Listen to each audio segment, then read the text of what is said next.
ভালোবাসতে গেলে এমন কোনো নিয়ম আছে যে বয়স হবে 20-25? ভালোবাসার বয়স কি গো?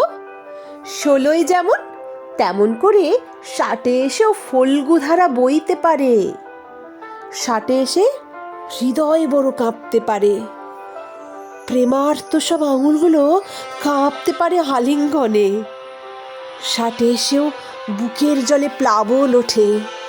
60 এসেও কাদা ঘেঁটে পদ্ম তোলার মন মরে না। বয়স হলো তুচ্ছ সুতো, ইচ্ছে করলে ডিঙানো যায়। বয়স যত বাড়ে তত ভালোবাসার চারাটিও লকলকিয়ে আকাশ ছোঁয়, বৃক্ষ হয়। বয়স যত বাড়ে শোনো, মানুষ তত প্রেমিক হয়। বয়স যত বাড়ে শোনো, মানুষ তত প্রেমিক হয়।